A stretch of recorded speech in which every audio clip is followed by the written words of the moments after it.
pioneer, okay, my sister, my very dear own sister that I'm so proud of, Chief Mrs. Anita Nana Okuribido. She leads a reputable women organization, and she is notably as the chairman of Women Green Energy Institute.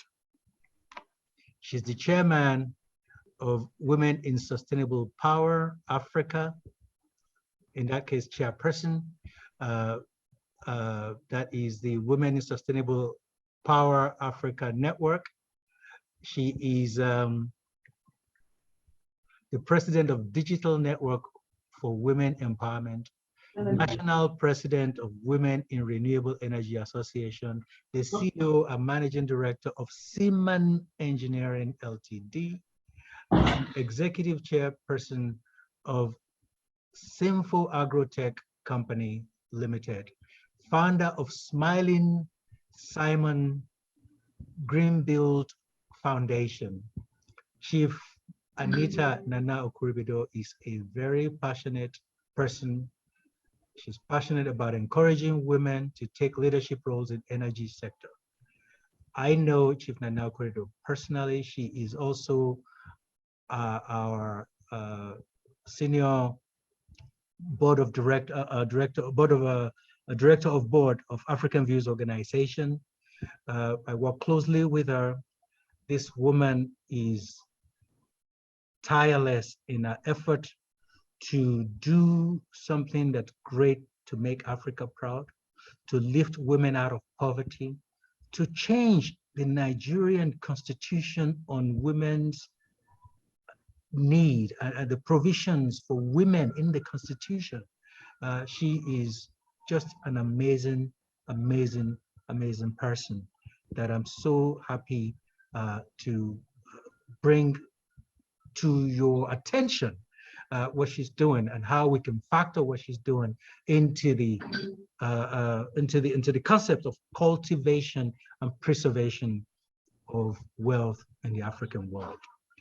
Without further ado, I thank you very much. Please welcome Chief Nana Anita Okuribido. Thank you. Wow, thank you.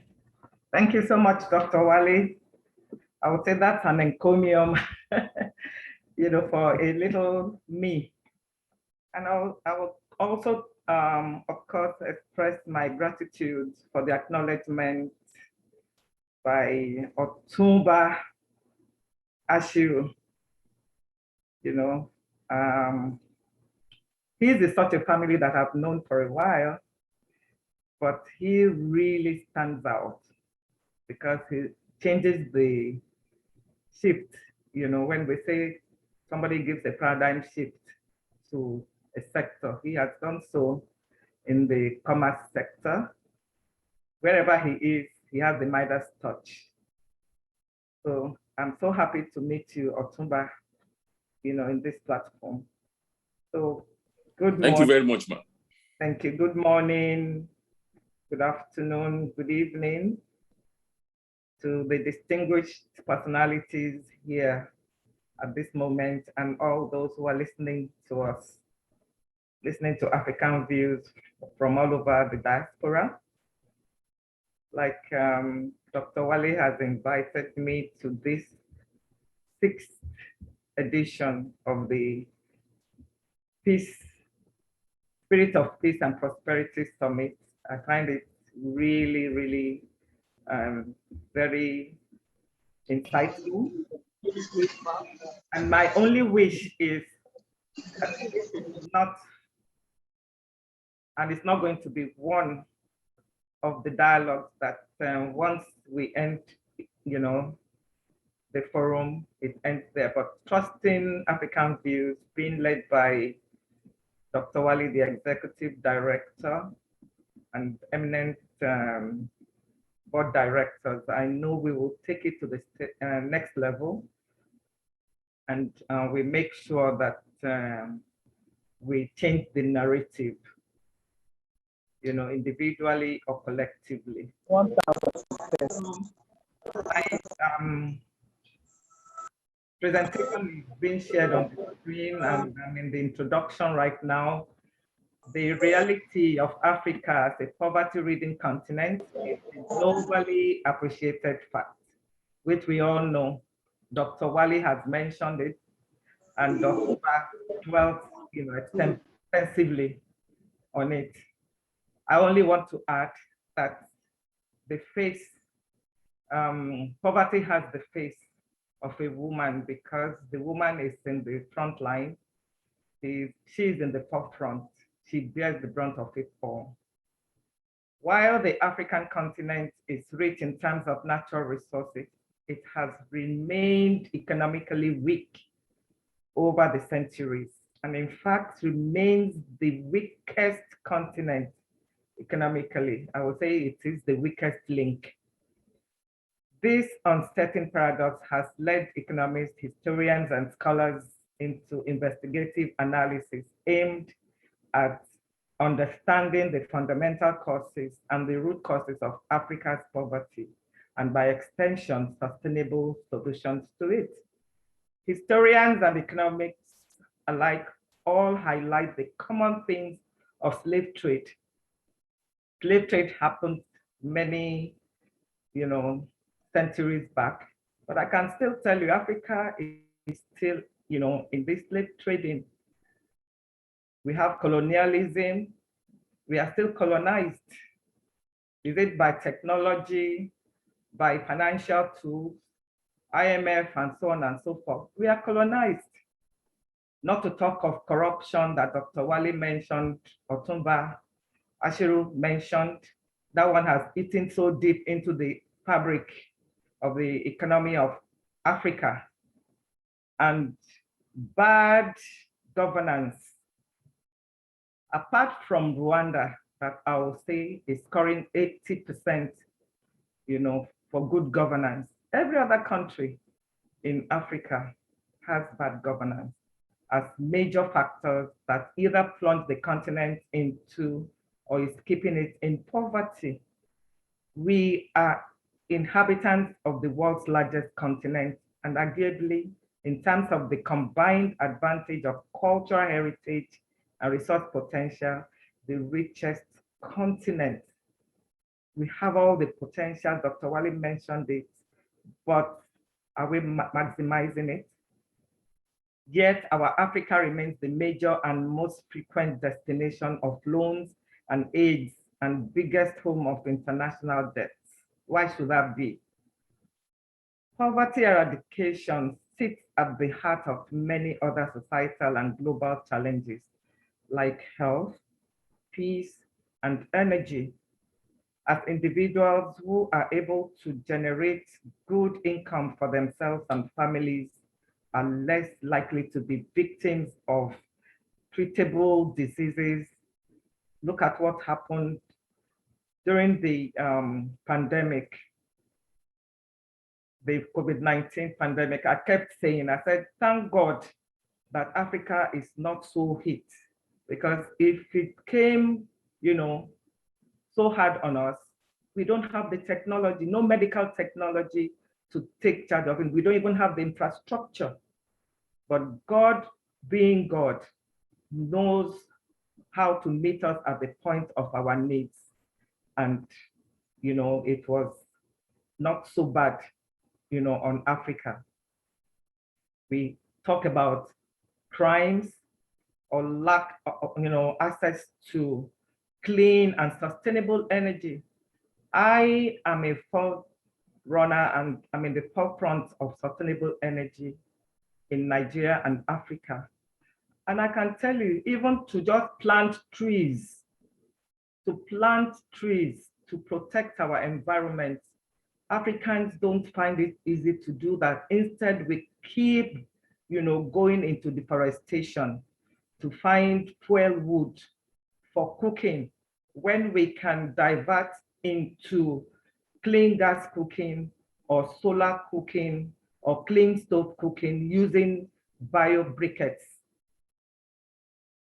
When we examine the various factors responsible for Africa's poverty, we see that they exist in two major economic categories. those which cause Africa's plunge into poverty, and those which keep Africa from attaining its economic potentials, while an appreciation of both is crucial, to efforts towards sustainably growing Africa's wealth. The latter factors that keep Africa in poverty constitute the major blockers to eliminate through intentional and innovative practices if we must cultivate and preserve the wealth of Africa, which is what I am discussing today. I'm glad Otumba Ashuru mentioned that people like Awolowo, Chief Awolowo cultivated, the wealth of Africa, because, for example, he was the one that first established the broadcasting, institution, first in Africa, the first television and all that in Africa. But have we been able to preserve the wealth of Africa? That has not been happening. Cocoa House, and so many institutions, the University of Ibadan came out of Cocoa House, University of Ife came out of cocoa, wealth from cocoa, proceeds from cocoa. But have we been able to preserve? Interestingly, these latter factors represent the actions and, I would say inactions, of Africans, particularly its leaders. But when we say leaders, I want to say I'm part of the leadership. I'm part of the leadership. All of us here in this program, we are part of the leadership. But we seem not to be harnessing, our leadership qualities. The implication of this is that the ball is in our court and the power in our hands to usher in a new generation of sustainable wealth for the continent of Africa. Let us harness everything the potentials of Africa. So root causes of Africa's poverty, you have that diagram. Above the surface of the ground, you can see the symptoms clearly. But what about the deep root causes, which we really have to make sure that we use our eagle eyes to look into? African countries were once rich and powerful until a series of events which began in the 14th century evolved to the detriment of Africa's economic buoyancy. And over the centuries, while other foreign colonies who suffered almost similar economic histories have eventually risen above their poverty, Africa is yet to be able to crawl out of its poverty. We can talk of countries like Malaysia, Taiwan. They were even so poor, poorer than some countries in the African continent. But today, they have changed their narrative. Prior to the continent's fall into poverty after the 14th century, East Africa was connected to the Indian Ocean trade, a major source of that region's economic strength. And West Africa was home to the richest man that ever lived, the Malian emperor, Mansa Musa. We all did that in our history in the secondary school. African colonies developed, metallurgy that was at par with Europe and Asia, developed mathematical theories, the hieroglyphics from Egypt, and the intricate systems of government such as kingdoms, empires, and city-states, but all these have declined in Africa into poverty. And Africa's decline into poverty can be traced to the slave trade, colonial activities, and its aftermath and African leadership inadequacies post-independence, as we would see. We know about the slave trade. I won't read, the details of that, but I was discussing with my daughter, and she was shocked to know that, Ogun State played a big role in the journey of slave trade in Nigeria. And I'm like, we need to be teaching history, to our children. They must understand the root causes of so many of the economic importance. So I would not go into slave trade, but the slave traders would then,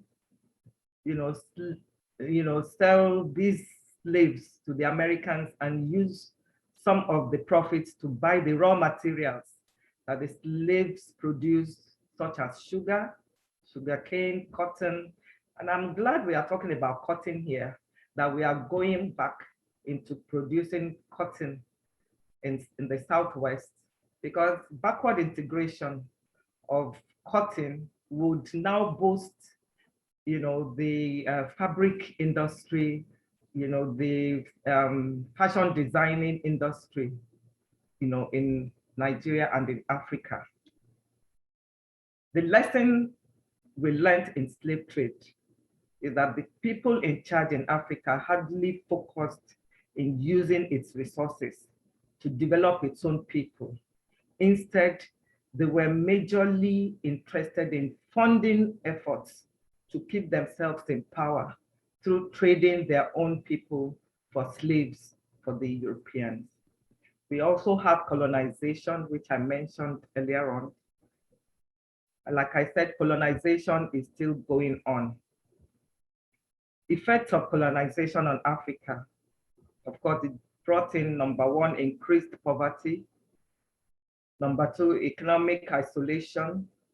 Number three, loss of leadership. I will dwell more on that of leadership, as by replacing African leaders with European overlords, Africans were lacking vital skills in leading themselves in a modern world, such as business managers, government leaders, accountants, as well as, practical skills like construction workers, medical and professionals, and so on and so forth.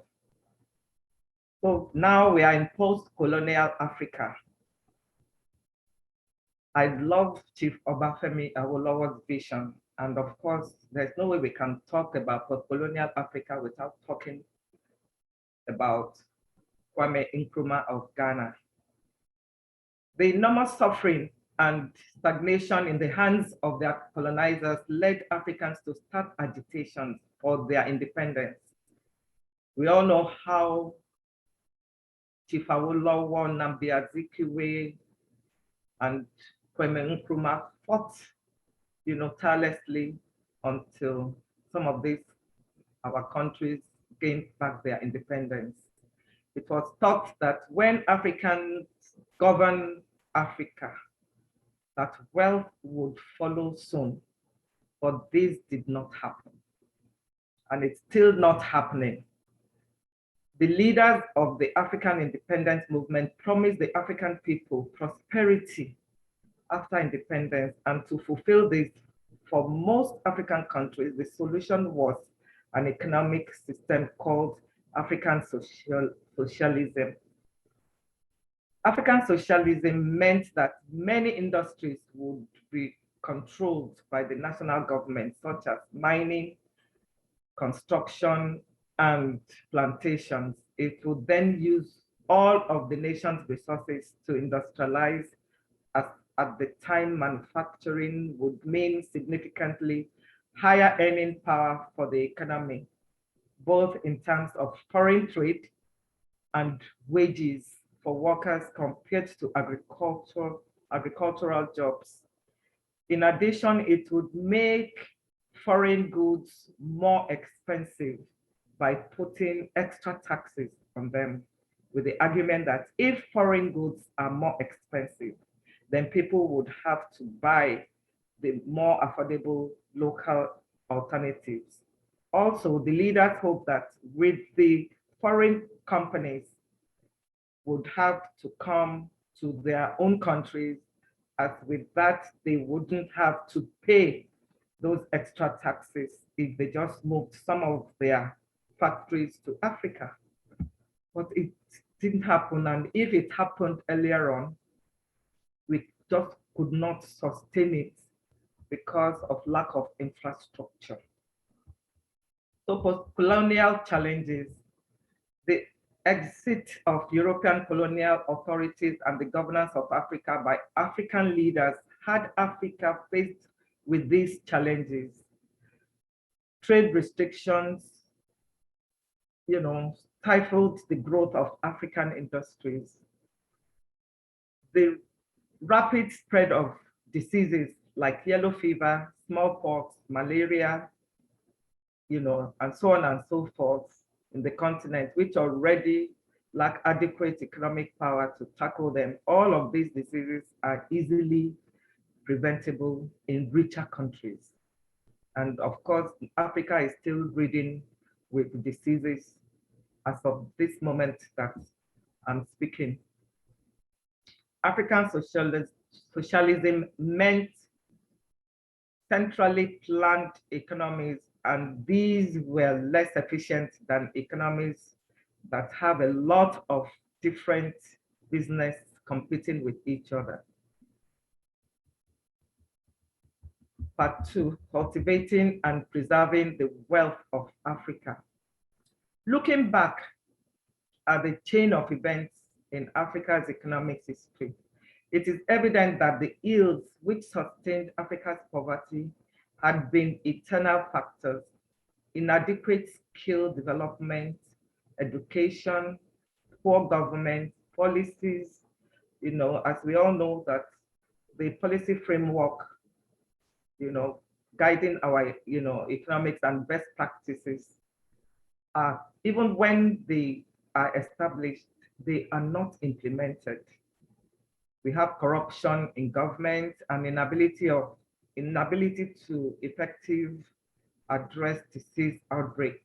Today, compared to older years, Africa has been able to attenuate some of these challenges with the advert institutions like the African Union, which have helped reduce trade barriers between African nations, the investment in the building of stable democracies, and the creation of various agencies to cultivate African talent through education and skill development.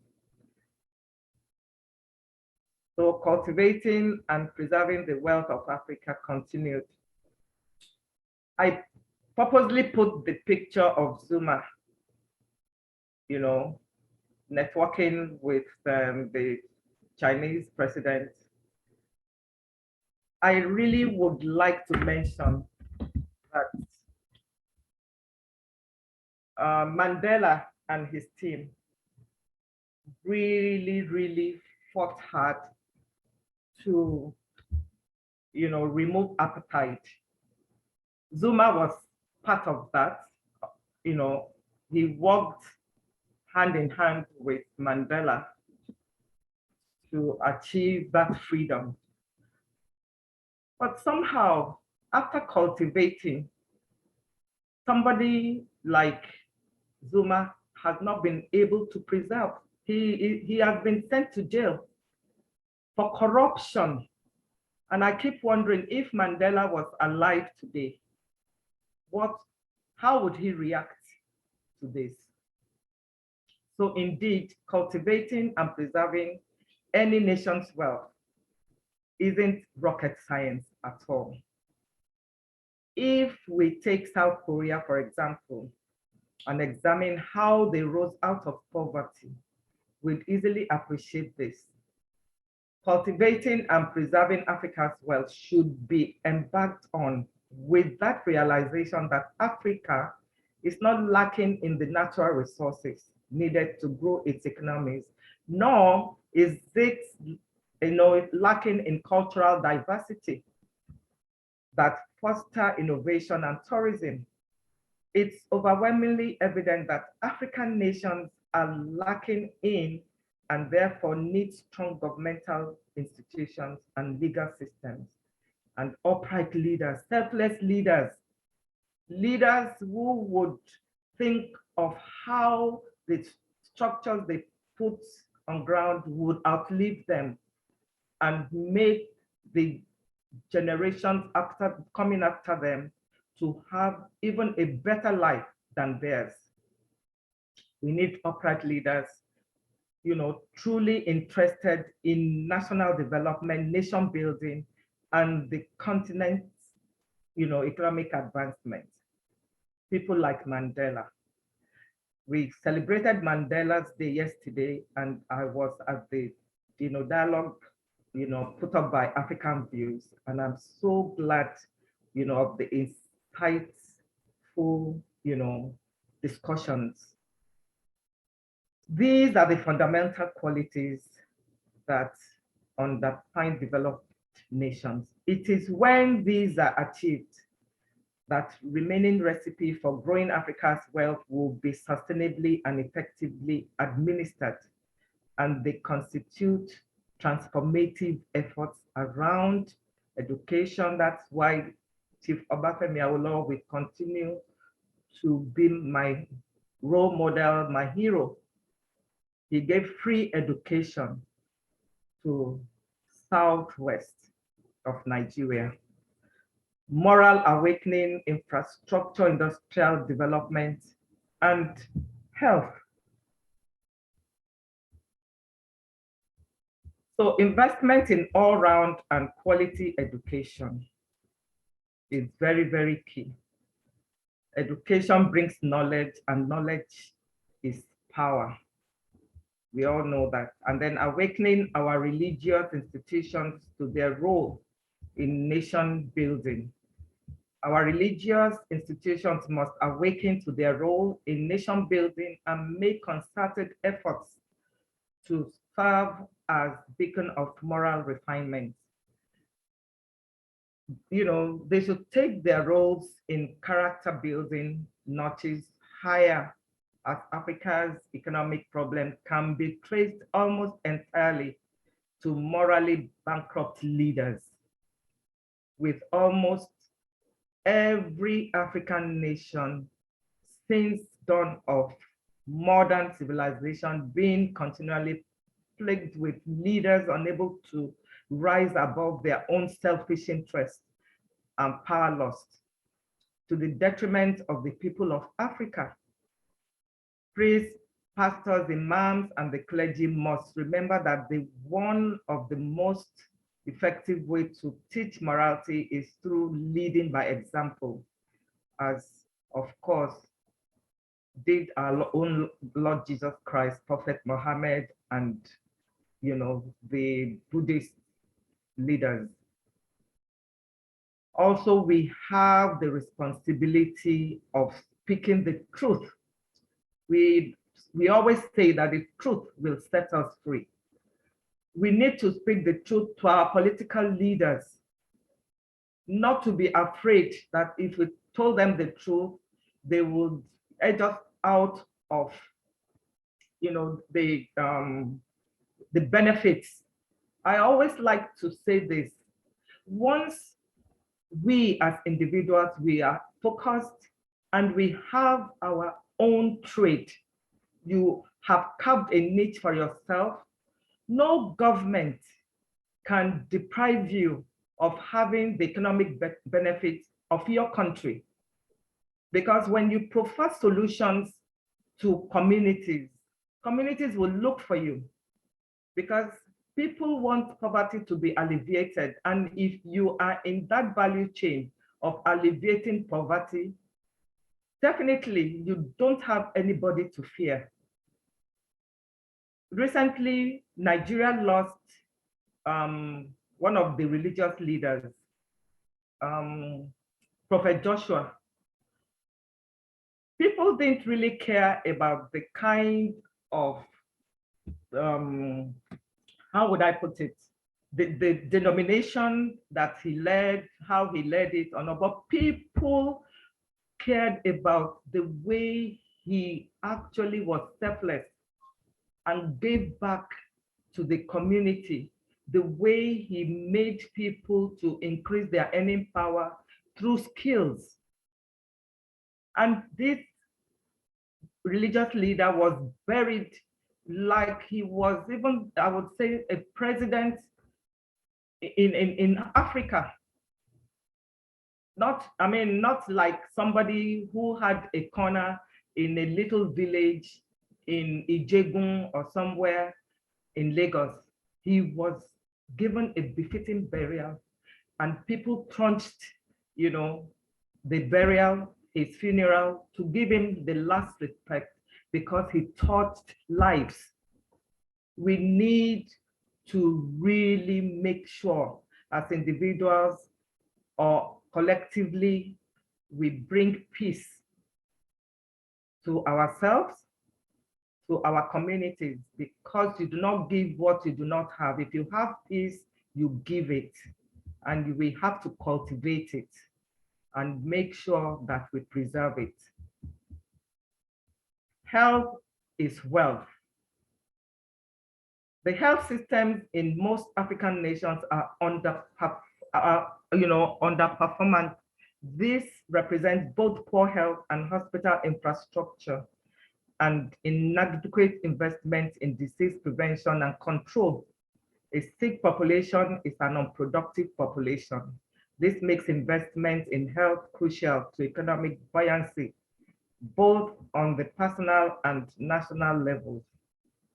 In Africa, health workers earn the lowest compared to other nations, and the health sector has witnessed one of the highest volumes of brain drain, where skilled medical professionals relocate to America, to Europe, to Asian countries to practice in order to earn better salaries, further predisposing Africans to poorer healthcare. The culture of increased investment in the welfare of medical workers must be developed besides massive improvements in healthcare infrastructure itself, and of course, the policy framework. I'm glad that Otumba Ashiru mentioned this, that somebody left Nigeria to go and be treated by another Nigerian for whopping 76,000 pounds or euro, when probably here, if the doctor was in Nigeria and treated him, maybe he would have paid some stipend for that. We need to have a rethink and make sure that in Africa, we stop the brain drain. Then massive investments in the industries of our competitive strengths. I don't want to dwell on this because Otumba Ashiru has actually given us hope.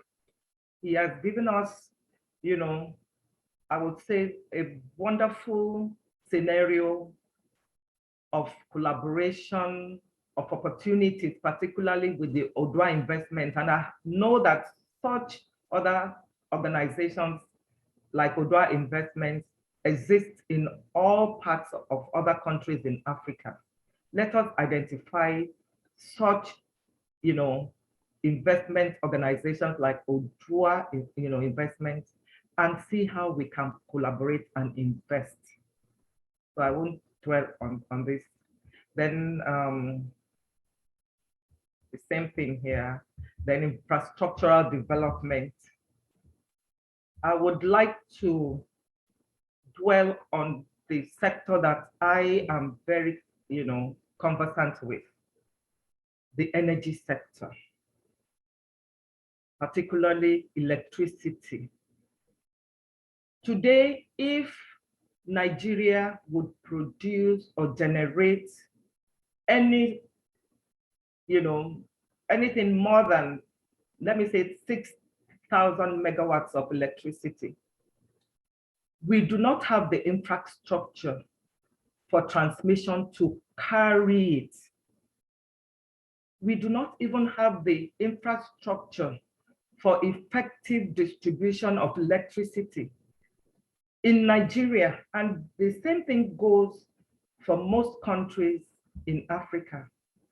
We need to have backward integration, develop, infrastructure for basics like electricity, water, even shelter.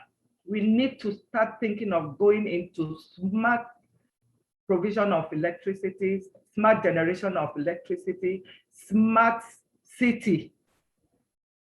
We need to use technology and develop our infrastructures.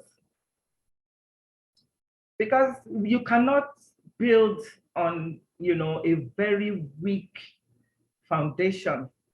We need to strengthen the foundation of the infrastructure we are going to build. So none of these areas would thrive without solid, enabling infrastructure, and therefore there lies the bedrock to industrial development. African nations still come last in this regard, with the poorest roads and road networks, the lowest access to electricity and clean energy. The same is true for our rail. I was looking at something, a video 2 days ago, that the rail tracks in Nigeria were, flooded by water, and the trains cannot even move. I've never seen that happen in advanced countries. In the aviation, and not to talk of communication infrastructures, we've been trying to connect with our business associates in West Africa in the last 1 week, and all what they've been telling us is that the internet is down because it is raining. Wow. In 2021. However, communication, however, have enjoyed considerable advancement in most African nations, but then it needs to be improved. And then other infrastructural sectors remain largely government controlled. We need to diversify, we need to decentralize, or else we will remain crippled due to the plague of unresponsive government agencies. So conclusion, I really want all stakeholders, particularly those directly responsible for development and growth in healthcare sectors, industries, education, business, energy, infrastructure, and agriculture, either within African nations or as Pan-African institutions, we should make more honest, deliberate, and concerted efforts to carry out, our mandates, and in more innovative ways towards cultivating and preserving Africa's wealth. And I would like to say here that I love to activate the SDGs from number 1, which is eradication of poverty, to the last one, which is collaboration and partnership, because we can't do it alone. Work alone and do not work far, but if you work together, and then we will work far. We have the institutions, we have the government, we have the blueprints. What we need most at this point is the strong will to work selflessly, to be more honest, to work more honestly and collaboratively towards this powerful and rewarding goal. Like Otumba Ashiru said, if you own 1% of 100%, it's better than being greedy that you want to own 100% of nothing at all. We need to be ready to put our Africa forward as a beacon of peace and unity, we need to harmonize our cultural efforts with traditional heritage and show the whole world that the African potential through harnessing its resources and well-endowed blessings towards great economic advances can be well achieved. Yes, we can do it. In unity lies strength. Thank you for listening.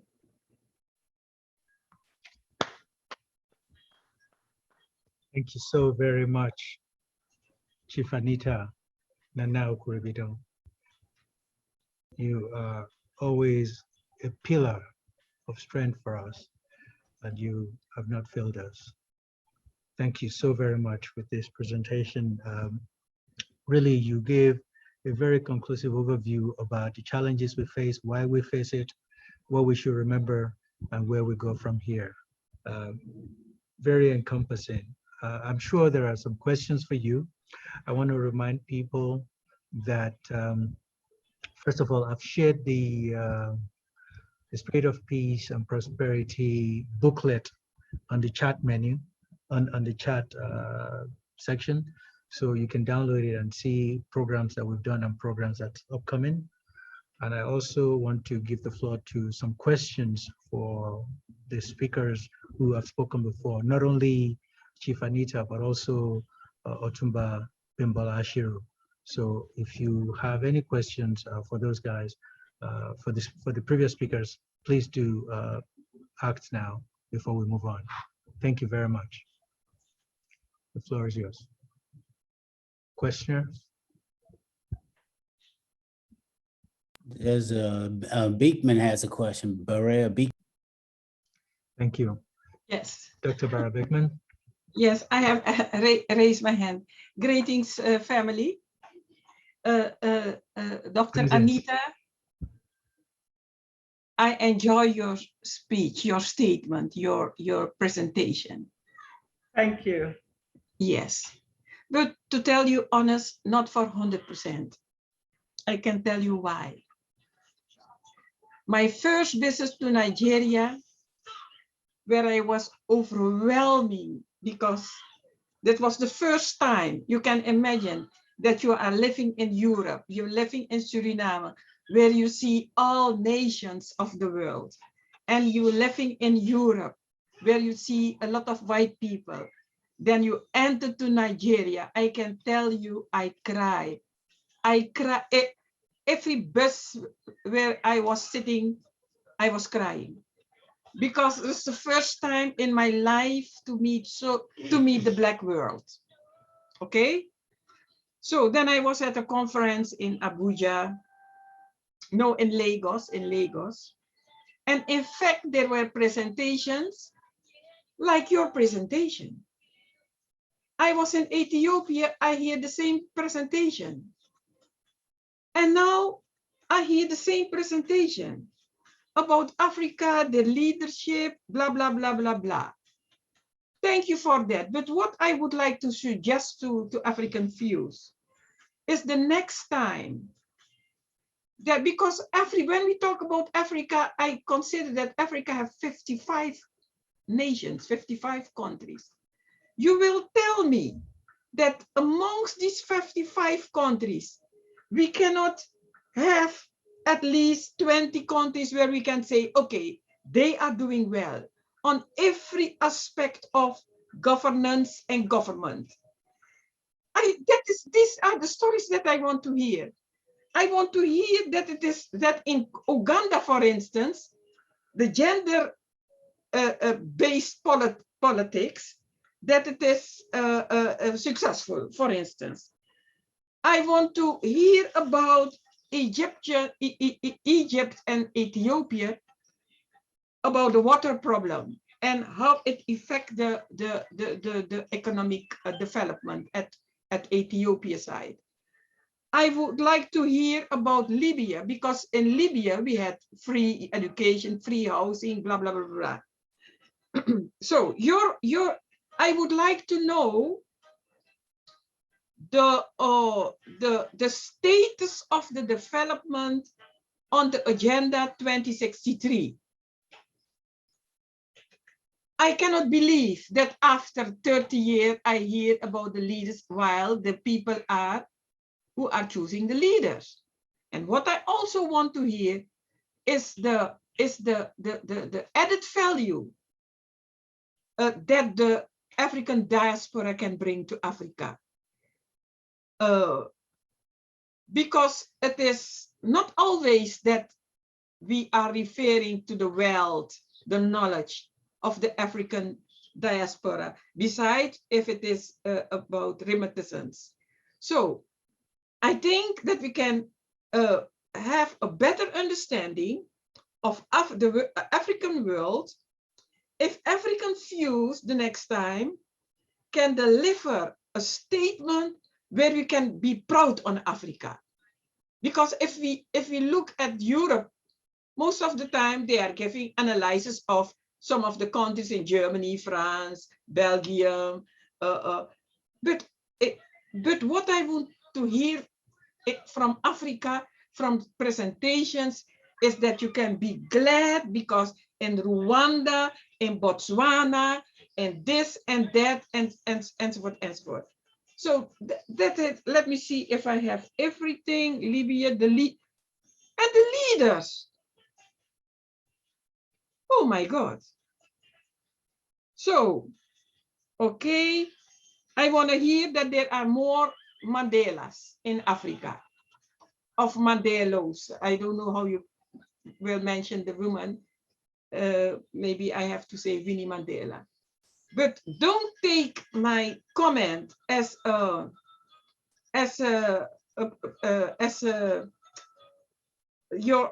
speech.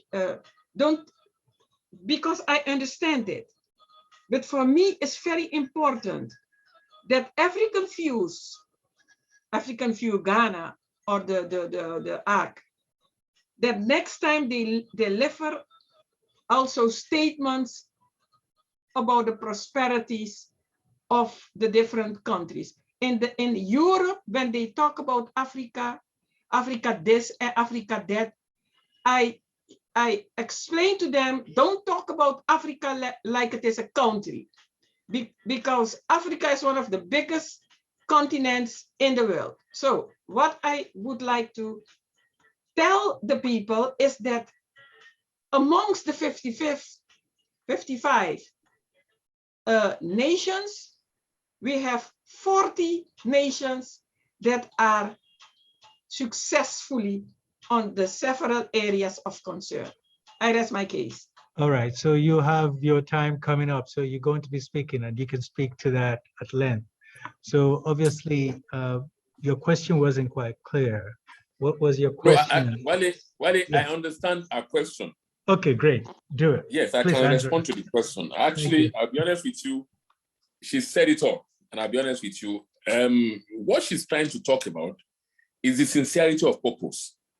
That she's visited Nigeria, she's had people talking, and they are saying they're painting glowing freeballs, but when you get there, what is on ground is not there. And I think it boils down, and I'll be honest with you, it boils down to the level of poverty in Africa. Because let me be honest with you, the moment we start deciding, and I have to say this, I'm sorry, I'm not patronizing the women. Women are better leaders anywhere in the world. Look at Margaret Thatcher. Look at all the decisions she made when she was the Prime Minister of the United Kingdom. And look at everywhere women, I'm sorry for women, I mean, don't take me for it, but I'm just trying to say, for women, you see, they are passionate about things they are doing, and they have sincerity of purpose. But I will tell you this, the poverty level in Africa will not let us do the right thing. And I will tell you the reason why I said poverty level, because the politicians, I happened to be, I was going to contest for the post of governorship in Ogun State, my state. And I saw what I went through. I mean, I spent so much money. And I said, it got to a stage, and I said, look, if I continue to spend this money and I win the election, what happens? I have to recoup my money. And this will be at the detriment of the people of the state. And not only that, if you see what happens in Africa when leaders are taking over, they have hostile takeovers. So when they take over, there are so many projects that the successor and the predecessor is doing, they will jettison that and continue with their own project, abandon the one. So it increases the level of poverty. And another thing is that, look at what happened in South Africa today. They jailed a former president, and there was this riot. Who suffers for it? It is these people that are suffering. It is the poverty level, because you are going to suffer for it. Now, in South Africa, to enter the shopping mall, they queue for about 3 hours. You have spoiled so many things. You have attacked. You have stolen many things from the supermarket. The supermarket owners, they have insurance. They will recoup their money. But you are going to suffer for it till they recoup their money, till they now store the stores. So whatever it is, we must get to a level that we ourselves as Africans, we must start voting for the right leaders. You don't, when they spend money, take their money and tell them, I'm going to vote for this guy. Look at this guy in Liberia. He was a sportsman in England. He became the president of Liberia from nowhere. So it clearly shows that until we start bringing the right leaders, voting for the right people who have integrity, who have conscience, who have sincerity of purpose, we will continue to have this problem in Africa. So basic thing is poverty. They queue, they give them money, they go and vote. And when they get there, they abandon them and they start doing whatever they like. Until we start letting our leaders accountable to us, ask them questions. They must have time. I mean, Boris Johnson cannot do whatever he likes in America, in England, in London as a prime minister. He will be questioned. Joe Biden cannot do whatever he likes, even despite the madness of Donald Trump. He couldn't do anything he liked because they got him out of office. So what I'm saying is that until we start facing our leaders and let them be accountable, we can never, because it's a culture of Africa that we must kill. Until we start telling our leaders that, no, you must do this. I will tell you this, I served as a commissioner for 8 years, and the only collateral I took there was my integrity. And I'm happy I left with it intact. I did not steal a penny, and nobody can confront me and say, look, this is it. I wanted to contest, they couldn't blackmail me because they know I did everything with integrity. So until our leaders start doing that, and people with second address, you must be a professional first. Politics is not a profession. Politics is act of serving. When somebody says, I'm a professional politician, then you should avoid those people. I listened to Zuma's interview that leaders everybody should be accountable, blah, blah, blah. So now the thing has now turned back against him. Is now questioned. So those are the things I'm saying. I appreciate what Ms. Blackman saying. She's saying it the way it is. The problem of Africa is leadership and poverty. Until we solve that, we cannot get anywhere. I'm sorry to say this. Thank you very much. You know, Otumba Ashiru was nominated for, he was a recipient of the Best Commissioner of the Year in 2015, Most Outstanding Commissioner, Most Proactive Commissioner, an award honor for outstanding leadership in Manufacturing Association, an appreciation award, the Ijebu Man of the Year, the Capacity Man of the Year. I mean, that list goes on for recognitions of excellence. And this is the reason why he has been awarded some of this. But I'd like to hear from Nana Anita as well. Chief Anita, can you respond to Dr. Bickman's comment, please? Thank you. Thank you so much, Dr. Wali. I really love her vision. I mean, she wants to hear the positive side, you know, of the achievements. But the point is, first and foremost, my topic is cultivation and preservation of the world of wealth in the African world. And I really had to just put it the way I see it. You know, we have cultivated, particularly our past leaders, immediate post-colonial leaders, cultivated because they were still very honest, transparent as of that time in the 50s, you know, even as far back as the 40s. But what is happening now? I am saying that after the cultivation by our, you know, post-colonial leaders, 20, 30 years down the line, we have not been able to preserve it. I'm also happy, I would have been happy to state some achievement or to say that my country, Nigeria, is, has the best governance structure, in the continent, but it's not happening, so I can't say it. Like I mentioned, it's only Rwanda from my own research. Yes, it's only Rwanda in the African continent that I would, in fact, I'm like, once I get back, right now I'm in the US, once I get back to Nigeria, I'm like, I want to visit Rwanda. It's the country I want to visit. I know, some top women, in government in Rwanda, and I want to network with them. So, Madam Beryl, I appreciate your thought process, but the situation at hand, it's not just like that. So, and we have to say it the way it is. Thank you so much. Thank you very, very much for your answer. Don't worry, Dr. Beryl, Vickman, you will get your chance to speak, and you can bring the good news. Okay, it's tough in the African world. It's hard to make things up. People often report what they see, and this is exactly why we're doing what we're doing, so that we can find the good news. And there are good news. We have witnessed some good news in Ghana. But all the same, politics aside, I mean, if you want to find good news, you have to completely put politics aside. If you're able to do that, then we'll begin to see some marvelous news coming out of Africa. There was good news with the COVID. People were surprised that Africans are not dying like ants as they expected it. But now things are changing. So again, we're worried. But anyway, you'll get your chance very soon. Thank you so very much. Let's move on because of time. I thank you again for your patience, and we still have some remarkable speakers lined up for